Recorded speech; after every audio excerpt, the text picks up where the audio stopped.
It's unusual to take the bus, the car is in service, and taxi didn't work out as luck would have it. All the cars are booked, rush hour, people returning from work, and plenty of students.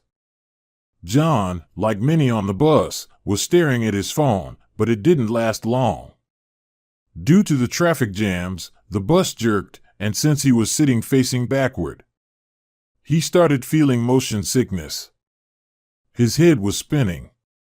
Age, you see, takes its toll. The youth don't mind it. The bus rocking back and forth. He closed his eyes. He wanted to sleep so badly.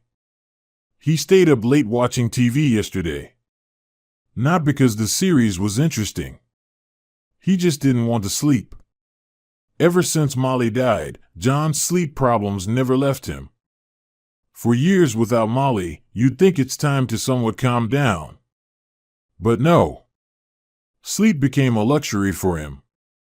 Leslie, his sister, is trying to find him a new wife. Sleeping next to a warm body will make you sleep like a baby, Leslie laughed. And it's unreasonable for a man to mourn his wife so much. Molly won't come back. But life goes on. You're not that old, brother, to live without a woman. People get married at 80. And you're only 53. You'll get used to being alone and end up rotting like a mushroom, unwanted. You need a woman. John understood his sister as a woman. It seemed Leslie feared that eventually her brother would become a heavy burden on her shoulders. And she didn't want that. Leslie herself wasn't young anymore, for years older than John, so it didn't make sense for her to be burdened with her brother. Leslie's pressure was such that sometimes John gave in, and Leslie introduced him to another prospective wife. But beyond acquaintance, things with the wife candidates didn't progress. What do you want? I bring good women, no one's perfect. And you keep fussing around. Like a louse on a cone, Leslie got angry without mincing words. Tell me, please, what's wrong with this one, what's wrong with that one? Don't you understand, you thick-headed fool, the older you get, the fewer women will look your way. While there's still something stirring down there, you're needed. Then you'll get used to each other. Nowhere to escape. That's how you'll spend your life. Leslie, stop all these efforts, John begged his sister. What do you mean get used to? I don't want to get used to it. How can one live without love? Molly and I spent all those years in love and understanding. I can't do it any other way. Don't bring women, putting them and me in an awkward position. What love at your age? You need a housewife, not love. John, my back isn't made of iron to carry you on it. I have enough with my kids and grandkids. And nobody asks you to carry me. What if something happens to you? I'll have to carry you. But a woman would support and take care of you. Things go that way with age. Don't nag, then nothing will happen. That's how it goes with them every time. The sister imposes another good woman on him, he resists, and it all ends up in a scandal. With closed eyes, John felt even more seasick. He opened his eyes and looked out the window. Besides the endless stream of cars, he saw nothing. There was nothing left but to stare inside the bus. People were gloomy, grim, tired, clothes in shades of gray and black on everyone. In general, there was nothing to look at. So many in the cabin stared at their phone screens, and suddenly the woman sitting opposite, diagonally, raised her hand and fixed a strand of hair that had strayed from her hairstyle behind her ear. John's heart skipped a beat, then pounded with incredible force. For a moment, he thought it was Molly. His Molly was sitting across from him. So similar, not just similar, but exactly like his wife Molly adjusting her hair. Struck by such a resemblance in movement, he even flinched. It seemed to him that if he stared into the woman's face, he would recognize Molly. But nothing like that happened. His Molly was a bright blonde with brightly painted lips. His Molly loved life so much that she never allowed herself gloomy tones in her clothes. His Molly was chubby, petite, so cozy and appetizing that you wanted to eat her up. Many envied her zest for life and cheerfulness. Sometimes John feels like people's envy ruined his Molly. That's why she left him so early. The woman opposite was not Molly. She was her opposite. Of average height, average build. The face was very ordinary, no traces of makeup. The gaze didn't linger on such faces. Gray roots of hair, the rest of the hair color was unclear, whether brunette or chestnut. The clothes matched the woman's appearance. A brown coat, a beige scarf, a black bag on her knees, black stockings, black boots. Yes, those don't burn quickly, John thought. This is not my Molly. As they say, the brighter the flame, the quicker it burns. John was almost sure that this woman was not married and most likely had never been married. Feeling his gaze, the woman raised her eyelashes to make sure she wasn't imagining that someone was looking at her. And, oh, the miracle of her eyelash movements, turning her head towards him, he saw Molly in her again. The woman indifferently averted her gaze from John and looked out the window. Her movements literally mesmerized John. He saw his wife in them. He knew it was unseemly to blatantly stare, but he couldn't help but look at this woman. Of course, she couldn't ignore his curious gaze. And the awkwardness of what was happening embarrassed her, but he didn't care about her embarrassment. He wanted her body movements to remind him of Molly.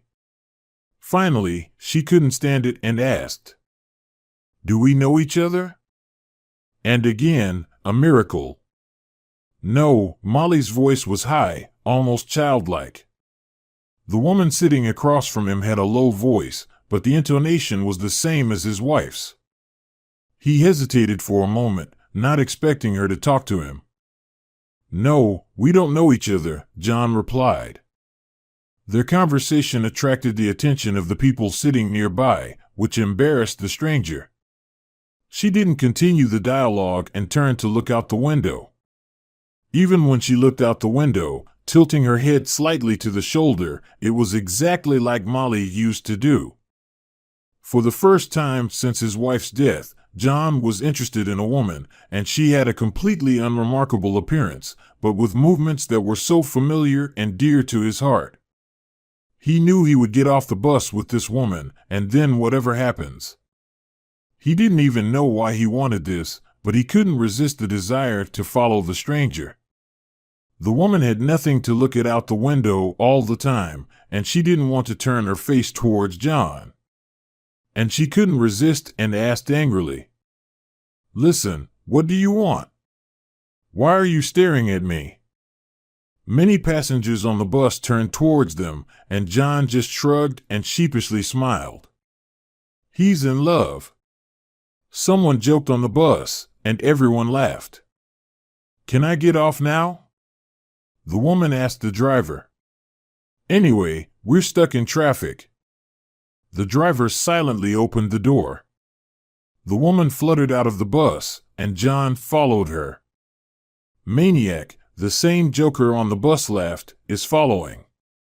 Both the woman and John heard this joke. The woman hurried to the sidewalk, and John went after her. "I really feel like a maniac right now," John said, catching up with the woman. "Don't think anything bad or be afraid of me." "Nobody's afraid of you." "I just don't understand your interest in me," the woman replied sharply. "We're not acquainted. I'm not one of those who tries to attract men with their appearance." "I noticed that you don't try with your appearance," John smirked. "You're rude," the woman protested. "Just a little bit," John tried to joke. In awkward situations, humor sometimes saved him. "Despite the fact that you didn't intend to attract men's attention, you did attract mine, and I would like to get to know you." "Why do you need this?" She didn't reject him outright. It seems she, like all women, is curious. Maybe I, as young people say nowadays, have a crush on you? She raised her eyebrows exactly like Molly and laughed openly, not with the ringing laughter of a child, but with some kind of laughter that invoked John's desire for intimacy. For the first time since his wife's death, the woman sparked that desire in him. "Are you married?" she asked. "I was married, now I'm a widower." "You haven't even buried your wife yet, and you're already looking? Are you a troublemaker?" John smiled. "Just a little bit," she echoed. "It's been 4 years since Molly and I were together," John replied. "I'm sorry." "It's nothing. And you're definitely not married." "I'm almost sure of that." "What makes you so sure?"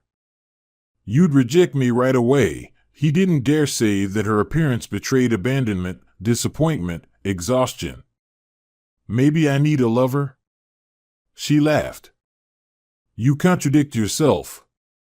First, you're not looking, then you're after a lover."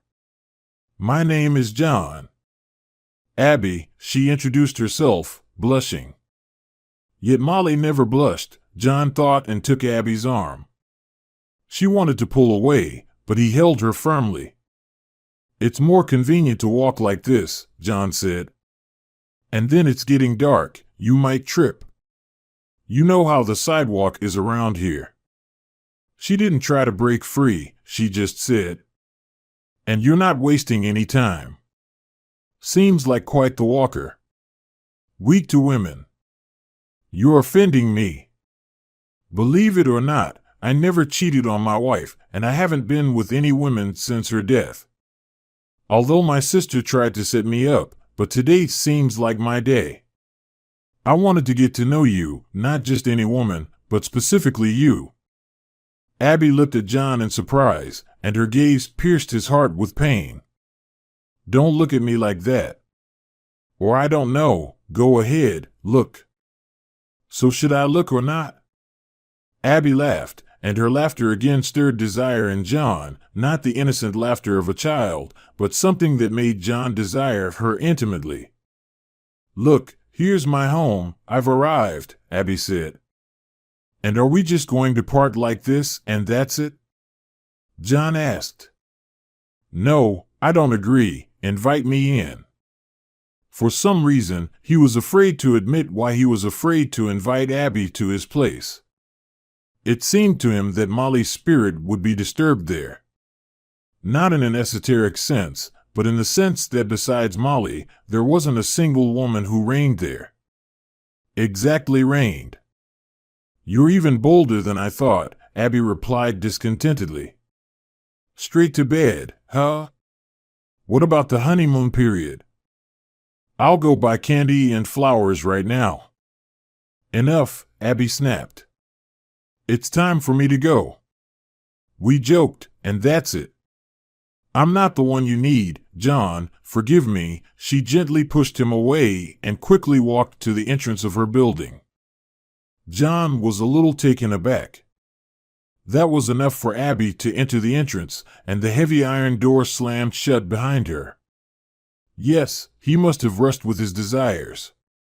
It's been a long time since he flirted with women, so he forgot how it's done. But those whom Leslie brought to him were ready for everything right away, even to stay with him right away. But he wasn't ready for that. And now? And what now? Does he really want this unkempt, gray, life-weary woman? Yes, he wants her. And now, when she pushed him away, he wants her even more. Tomorrow he'll wait for her by the entrance with candies, champagne, and flowers. John couldn't sleep for a long time. He felt as if he were betraying Molly's memory. But he hadn't done anything yet. But thoughts can also betray. "Forgive me," he said to his wife's photo, standing on the bedside table. "I miss you. But you're not here, and she is." It seemed to him that Molly, smiling in the photo, was smiling at him in a different way. Sadness slipped into her smile. Let me go. Don't be angry. And now it seemed to him that Molly was saying goodbye to him. Saying goodbye forever. Letting him go. Or maybe he himself wanted it to be this way. He's talking to a photograph. Understandable, beloved deceased ones don't let us go for a long time. But, as they say, the living must live. And I'm still alive. Unconsciously, he fell asleep. He slept soundly. He hadn't slept like that in a long time. That's why in the morning he woke up lively, full of energy. The sun was shining brightly, birds were chirping, and his first thought about the woman who resembled his wife brought him back to life, back to a life where joy and hope had appeared. With his wife's death, joy had left John's life. One thought kept spinning in his head. Molly is gone. Molly's dead. Joy died with her. But today everything's different. Everything. And John's soul, stirred by the encounter with Abby, rejoiced. Today he'll see Abby again, and everything will work out for them. He'll try to make it work. He's not a boy. He understands that his self-confidence might play a nasty trick on him, and what he's planned might not come true. Well, they talked. He escorted her home. Whether their relationship will continue is still unknown. Perhaps that's where it will all end. And he's just spinning himself as a god. Spinning because he wanted her. Love? He doesn't believe in love at first sight. And what kind of love at his age? And is it possible to love twice? Well, he loved Molly. Abby, he desires physically. And he surprises himself. An unkempt, not-so-young woman arouses him. Arouses him just like Molly did. Beloved, tender, beautiful woman. Abby and Molly just don't compare. Except for their similar plastic surgery, intonations in their voices, but otherwise, as they say, Abby isn't on par with Molly. Maybe with age, he's become a pervert drawn to ones like Abby? John smirked at his thoughts, understanding that the answer to his attraction to Abby isn't in her plain appearance, but in her movements and plasticity, which are painfully similar to Molly's. Maybe, seeing her again, the desire to possess her body will naturally disappear. Who knows what exhaustion conjured up? In rush hour. After work, John picked up his car from the service, bought a gentleman's set, champagne, chocolates, flowers, and waited for Abby at her entrance. Was he nervous? Very nervous. Like some schoolboy going on his first date. What if she turns him away with the set? She's not that friendly anyway. And what's on her mind is anyone's guess. In the car at Abby's entrance, he waited for over an hour. Abby still hadn't come. He was starting to worry and even feel jealous, which wasn't like him. He never felt jealous of Molly, but now. What if she's with someone else? And she's with them now, and he's standing here like a fool with a bouquet of flowers. Who knows how she looks? Maybe to his eyes. Maybe in his eyes, she's a woman of mediocre looks, but other men fall for her. He desired her. There was something about her that was so attractive. Time moved towards 10 in the evening. He sat in the car, waiting, hoping for her return home. She'll come, and he'll ask her directly if she's ready for a relationship with him or... No, there won't be any talk of love, just... Is he some boy to be led by the nose? Why is he so worked up? It's some kind of foolishness. After all, she hasn't promised him anything. Does the desire to possess a woman make him such an idiot? Angered at himself, John started the car and, like some daredevil, sped off. His nervousness translated into his driving. He exceeded the speed limit and nearly lost control of the car. Like some enraged teenager, he thought, slowing down, trying to mentally pull himself together. Whatever he decided for himself. Adults, each with their own lives. If he decided to intrude into her life, it doesn't mean she'll let him in. Well, darling, you see? The flowers are yours again, John said, placing the vase of flowers next to his wife's photo. Maybe I don't have the right to ask you, darling, but if you can make it so we meet Abby, then help me clear everything up.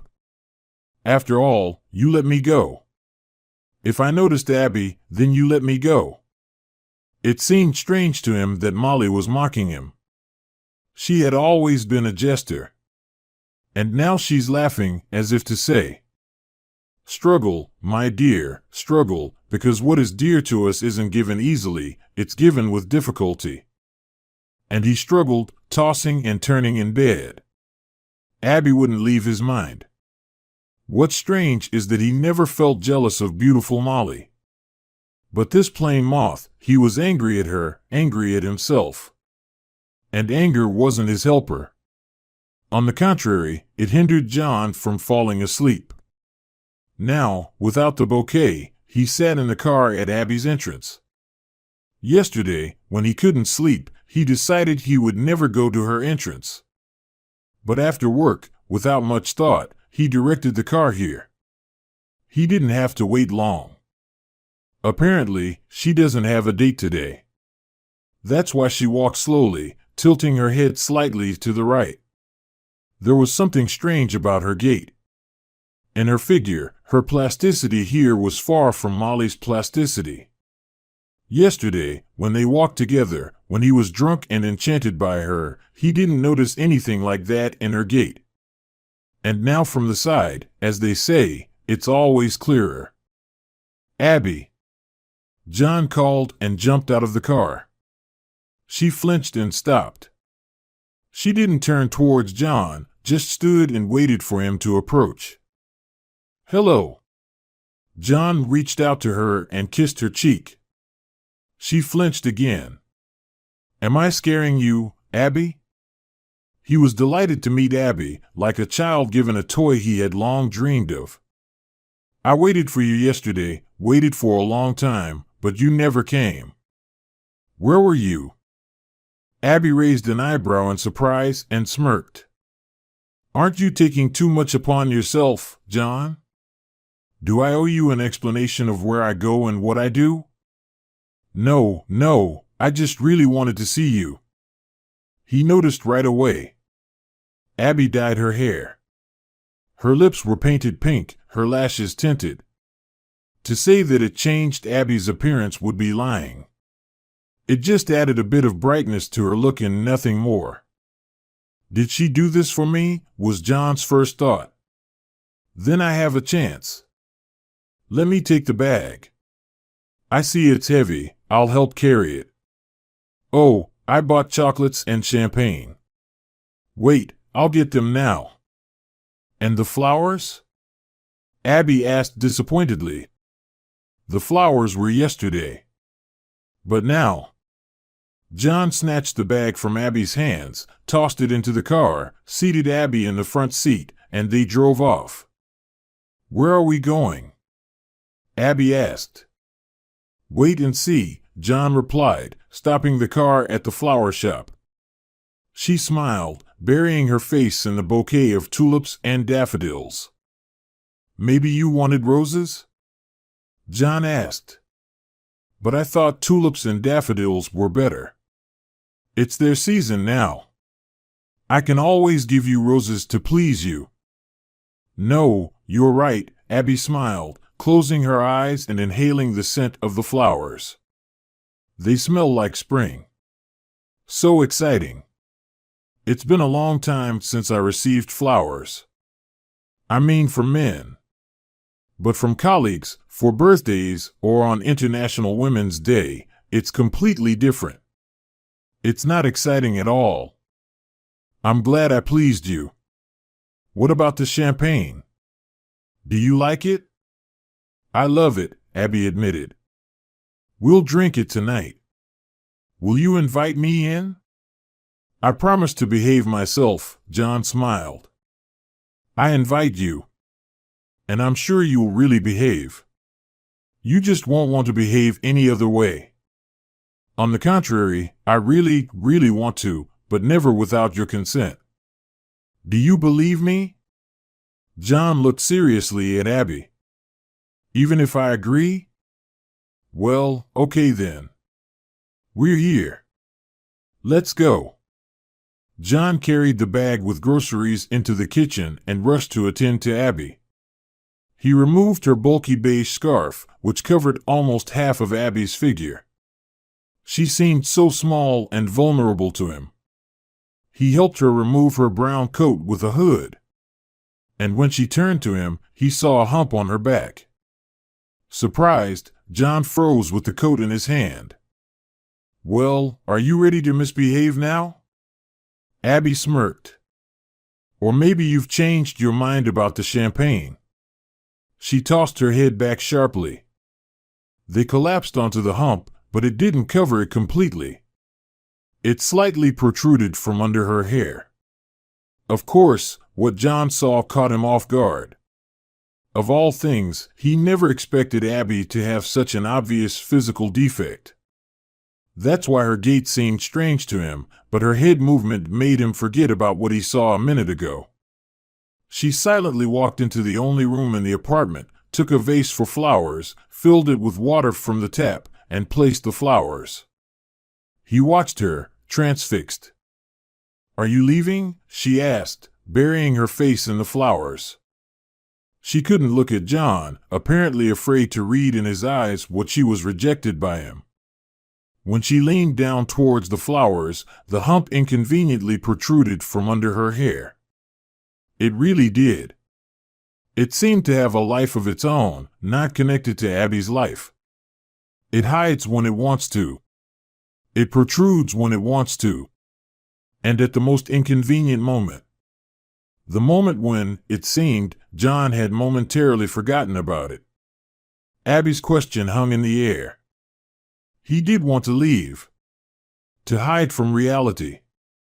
And at the same time, the hump beckoned him. It was the hump. John wanted to touch it, soothe it, so it wouldn't interfere with him and Abby. Without getting an answer, Abby said quietly, "Go." John approached her from behind, reached out his hand, and touched the hump. She flinched, recoiled from John, and laughed. "Do you want your wish to come true?" Abby laughed. "Don't believe those tales, John, it's all lies." "What's a lie?" John didn't understand. "They say if you make a wish and touch the hump, it will come true." "Well, let me tell you, it's not true. It's all fairy tales, horrible fairy tales." She grinned like Molly, but in her eyes was the pain of a rejected woman, something John had never seen in Molly's eyes. "I never thought about that and didn't even know about it," John replied. "Then what? Decided to pity me?" Tears welled up in Abby's eyes. She didn't try to hold them back, and they rolled down her cheeks like crystal beads. "Everyone always pities me, and no one asks if I need their pity or not." "Well, let me tell you, John. I don't need your pity, understood? I don't need it. And now, leave." When a woman cries, she becomes ugly. But not Abby. She was beautiful. For a while, John even forgot about those movements that reminded him of his wife, because now Abby was more herself than Molly. He tried to embrace her, and along with her, her hump, because he believed that the hump repelled him from Abby. And he, John, to tame it, had to keep it under control, not only visually but also by feeling it. As soon as John touched the hump, Abby sharply pushed him away and, glaring at him angrily, said, "Now you'll leave right away." He was even glad that Abby spoke so categorically because he didn't know how to deal with her. She cried, got angry, and was no longer like Molly. "Maybe you're right," John agreed. It's time for me to go. I'm sorry if I offended you in any way. Just go, Abby yelled. No need for any excuses. Nothing. Just go, finally, and that's it. He walked to the car. Such a nasty feeling was in his soul. He wanted to go back to Abby. And yes, pity her. But what then? What comes after pity? To pity means to give hope. He's not ready for that. And now he doesn't even know if he desires her physically. It's not Molly who stands between them. Between them is Abby's hump, which she carefully hid under her scarf and the hood of her coat. And when the hump didn't want to hide under her long hair, that's when it pushed John away from Abby. What did she want? Hasn't she gotten used to men rejecting her all her life? She dyed her hair, put on makeup. She never seemed foolish. But something happened. She liked John. Liked him a lot. But what's he to her? Handsome, mature, serious man. And her? She was surprised he even noticed her. So many attractive women around. Young, vibrant. But can she compare herself to them? Know your place, Abby always told herself. But now she refused to accept the place she confined herself to. She didn't want to return to it. John is strong, she saw that. And she hoped, still hoped, that he wouldn't leave, would grab her, calm her down. And not leave. But he left, hurriedly left, as if fleeing from her.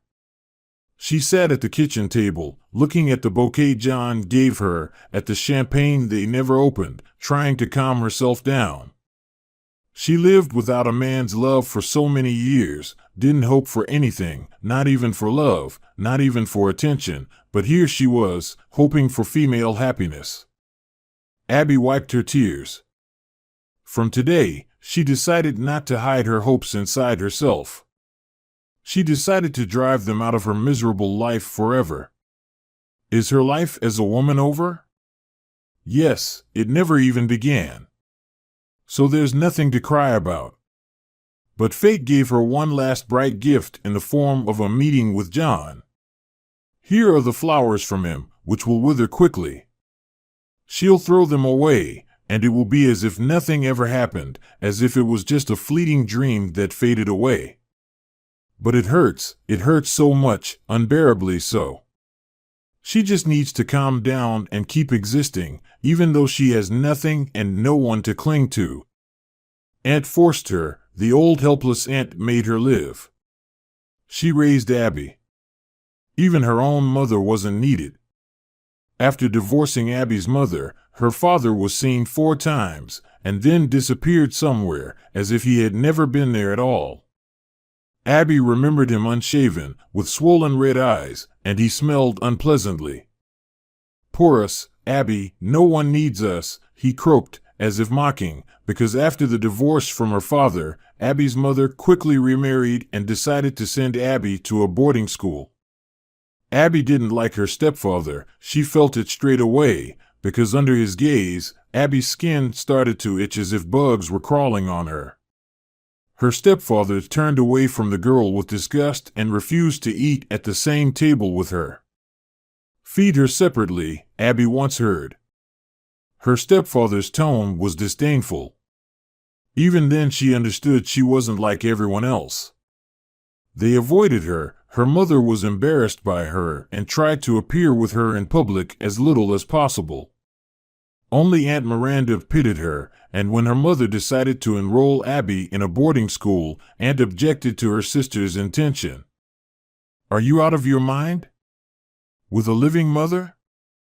Sending the child to a boarding school? Okay, the father is worthless, but you're a mother. Don't you feel sorry for her? Don't you need Abby? I'll raise her. Let her live with me. Guilt-ridden, her mother remained silent, understanding that her sister was right, but she didn't want to keep Abby with her.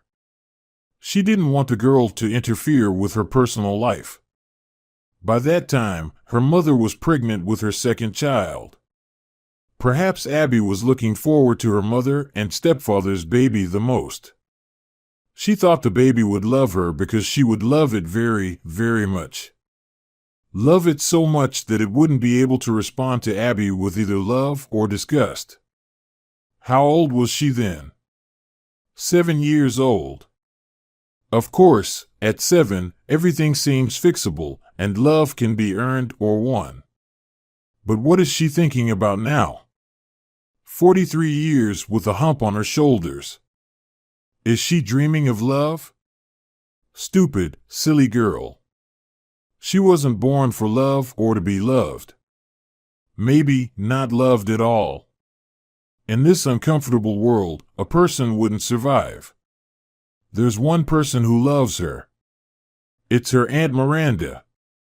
She's the one keeping Abby afloat. The morning, like Abby's thoughts, was gloomy. Fog clung to the ground in thick patches, enveloping everything in its path. The soft spring warmth had been replaced by a biting cold. Cold returned not only to the city but also to Abby's soul. She stared blankly out the window. Everything, as before, everything as always. On Saturday mornings, the courtyard is empty, no one is in a hurry anywhere.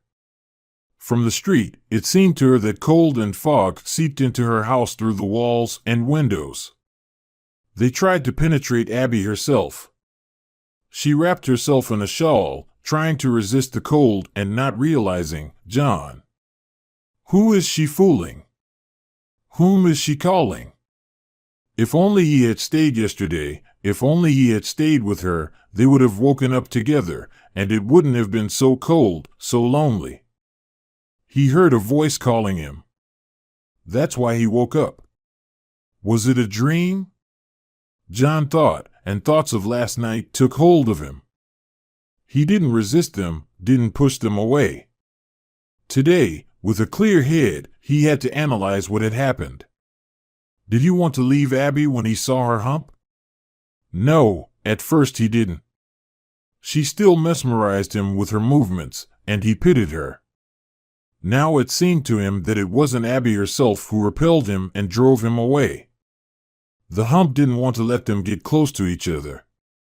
So, he had to calm down and figure out if he needed all this. What does he know about her? What does she know about him? They haven't really talked. Maybe it's best to forget all this, as the kids say, not to stress about it. But he couldn't convince himself of that. Right now, pity is what Abby mainly evokes in him. Pity overshadowed the desire to possess Abby's body. But you can't get far with pity. Especially since Abby said she doesn't need him. She doesn't need him, but he needs her. He wants to pity her. He wonders where she was that evening when he waited for her for so long. What do you want? John asked himself mentally. I want to see her. He answered himself immediately. Why? I don't know. No, I do know. I want to pity her. I want to hug her. To comfort her and not let her go. This internal dialogue made him realize he would go to her again. Right now. He'll have breakfast, tidy himself up, and go. He knocked on Abby's apartment door, but no one answered. There was no peephole in the door. She would have asked who was there anyway. He couldn't hear any movement on the other side of the door. Most likely, she wasn't home. Jealousy crept into John's soul again. Did she find comfort in someone else's arms after last night? And here he was, foolishly burdened with pity since morning. Abby, I can see something's going on. You can't fool me. Come clean, don't torment yourself. You'll have to deal with me eventually, Aunt probed, looking intently at Abby, who kept averting her gaze. Well, speak up, don't drive me crazy. I'll have to deal with myself. Abby rushed to her aunt, hugged her, and burst into tears. Abby, my dear girl, Miranda stroked Abby's hair. Don't torment me, my darling. Tell me already. I'm in love, Aunt Miranda. Stupid, right? I know love isn't for me, but it's stronger than me. Oh, my dear girl, you scared me. So, you fell in love, who hasn't? Everything passes, Abby, and this love of yours will pass, Miranda said sadly. I don't want it to pass. You know, I suddenly started feeling alive. It hurts inside, Abby tapped her chest with her hand. It hurts here. It's bittersweet, it's anxious, it's restless. Everything inside me suddenly came alive. And what about him? Who is he? His name is John. He's handsome, he's strong, he's mature. He wanted to pity me, but I. Married? No, a widower. And you? What are you? I don't need pity. My silly girl. Everyone needs pity. It's pride in you. It's a hindrance to love. You know, sometimes pity turns into love. Besides, they used to say, if someone pities, it means they love. You pushed him away, and for no reason. Look at how grown up you are. But you don't understand much. I have enough pity in my life. I often see sympathetic looks directed at me. If you see that, it means there are still people with a living soul, people who can pity not only themselves but also others. It's a good sign, Abby, Miranda smiled and winked at her niece. And don't push him away. But if your heart has awakened, don't push him away, let him pity you. I think after last night, he won't come. And if he doesn't come, then it's not meant to be yours. Gradually, you'll calm down, and everything will be as it was. You and I, yes, we're together, Miranda laughed. Don't be upset. Men like it when they're smiled at. Smile, it suits you. I see you've dyed your hair. Well done. In the dresser, in the jewelry box, take 10,000. Why? Abby was surprised. I have money. Because it's time to replace that brown, gloomy coat of yours with something brighter and more fashionable. You've been wearing it all the time for as long as I can remember. I understand, 10,000 is not much, but it's what I can offer. Thank you. Do you really think it's worth changing it? Even if you hadn't fallen in love, it's long overdue. I've never told you, but in my opinion, tender, light, and bright colors bring joy into our lives. Sometimes you have to indulge yourself, my girl. And another thing, learn to accept what a person reaches out to you with. He didn't recognize her right away, if not for her peculiar gait. He would have passed her by. A light gray coat, a lace shawl the color of a dusty rose, covering her shoulders and half her back, and under it, her flaw couldn't be seen. New gray boots, the bag remained the same, but Abby's appearance changed beyond recognition. Abby! John called out to her. She startled, turned to him, and smiled. Aunt said to smile, and she smiles, if only he knew how happy she was that he came back. Here are the promised roses, John said. Abby accepted the bouquets as she did back then, immediately bringing them to her face. You're beautiful, John said. Looking at her now, he truly believed it. Pink roses suit you. He wanted to do something for her, give her some gift, thereby making her happy. He likes it when she smiles. She becomes a beauty. What a paradox.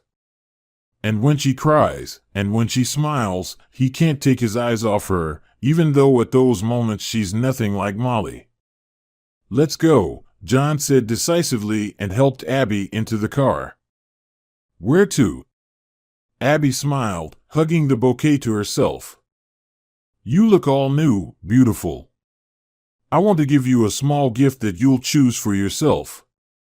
They entered the shopping center. John led Abby to the handbag department, pecked her on the cheek, and whispered in her ear. Choose, darling. Choose whichever you like. Don't look at the price. She's happy. A bouquet of roses, a new bag as a gift from John. And most importantly, he's there.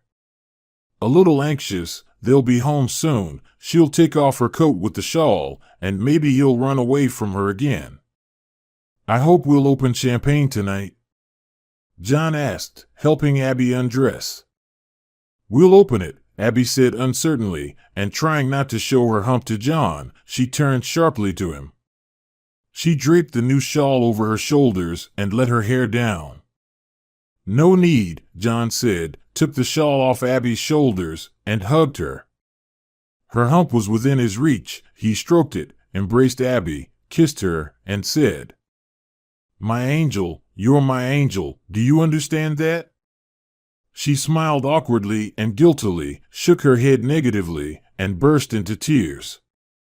They stood embracing each other. For the first time she allowed herself to be pitied. And it was so pleasant, painfully, tearfully pleasant. In reality, behind your back, John smoothed out Abby's hump. Not the spread wings of an angel. I know that for sure. Take me under your wing, my angel, and promise me that when your wings spread out, we'll fly on them together.